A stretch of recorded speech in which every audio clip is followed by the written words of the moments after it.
Good morning. I just want to take a moment and recognize the basketball team over there. Good to have you here, guys, because Mass is more important than basketball. Today, we celebrate the first Sunday of Advent. The word Advent comes from two Latin words, ad, meaning towards, and venire, meaning to come. So Advent means to come towards or approach. So, what are we approaching? The season of Advent has a twofold character. The first part of Advent calls to prepare for the second coming of Christ at the end of time. But the second part of Advent is preparation for the coming celebration of the birth of Jesus at Christmas. The first coming of Christ nearly 2,000 years ago was recognized only by some shepherds, a few wise men, and Mary and Joseph. At the second coming, Jesus will come in all his power and might and glory, and everybody will recognize him.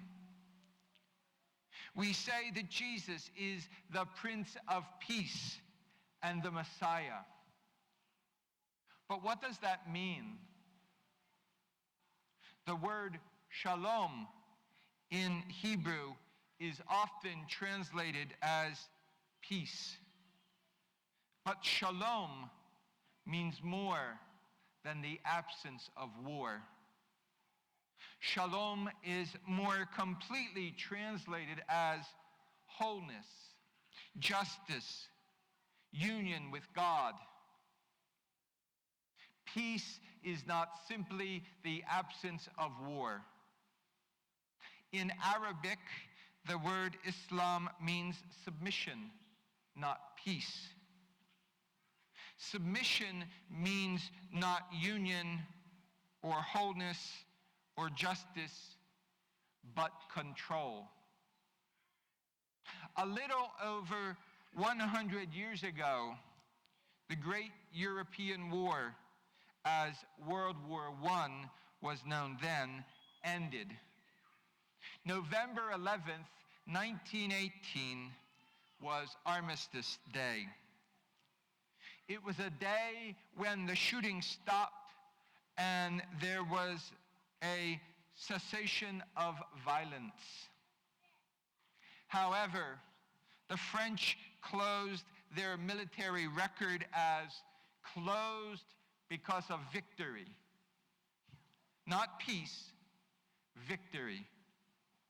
The French saw the armistice, the cessation of fighting, not as peace, but as the submission of the Germans to French demands. The Treaty of Versailles that brought the First World War to a conclusion was not really a peace treaty, but a treaty punishing Germany and making her submit to humiliating conditions. The so-called peace treaty was seen in Germany as humiliating. And this treaty eventually led to the rise of Adolf Hitler and the Second World War. After the First World War, there was an absence of war, but there was not peace. There was not shalom. There was not wholeness, and there was not communion.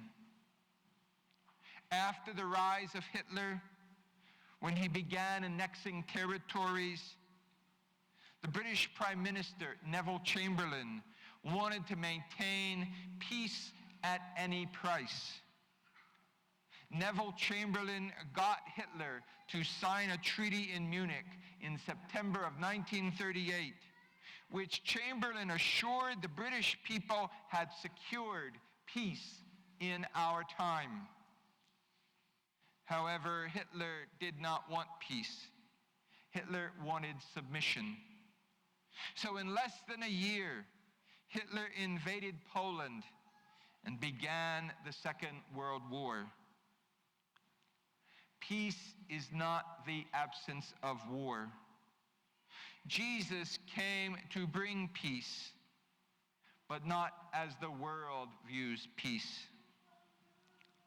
Peace, shalom, does not mean the absence of war, but a wholeness, a justice, a union with God.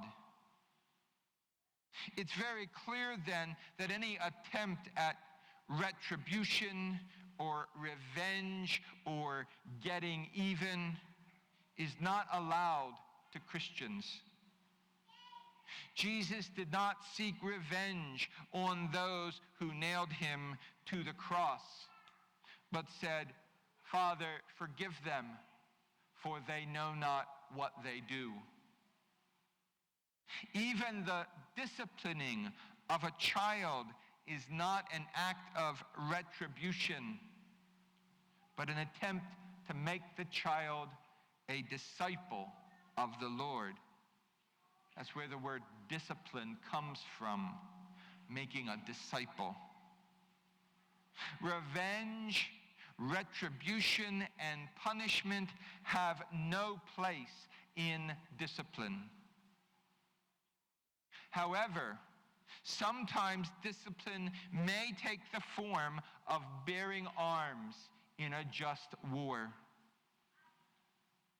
There are several facets to the church's teaching on just war, which can be found in the Catechism at numbers 2302 to 2317. Most importantly, wars of aggression are sinful. Even the church's stand on capital punishment is based on the protection of the community rather than the punishing of a criminal. Pope Benedict XVI, in his encyclical Spe Salve, The Hope That Saves, which we've been referencing recently, he reiterates the church's teaching that injustices of this world will be reconciled in the next life. Pope Benedict wrote, "God now reveals his true face in the figure of the sufferer Jesus Christ, who shares man's God-forsaken condition by taking it upon himself. This innocent sufferer has attained the certitude of hope. There is a God, and God can create justice in a way that we cannot conceive. Yet we can begin to grasp it through faith. Yes, there is a resurrection of the flesh. There is justice. There is an undoing of the past suffering, a reparation that sets things right. For this reason," Pope Benedict says, "for this reason, faith in the last judgment is first and foremost hope, the need for which was made abundantly clear in the upheavals of recent centuries. I am convinced," the Pope writes, "that the question of justice constitutes the essential argument, or in any case, the strongest argument in favor of faith in eternal life."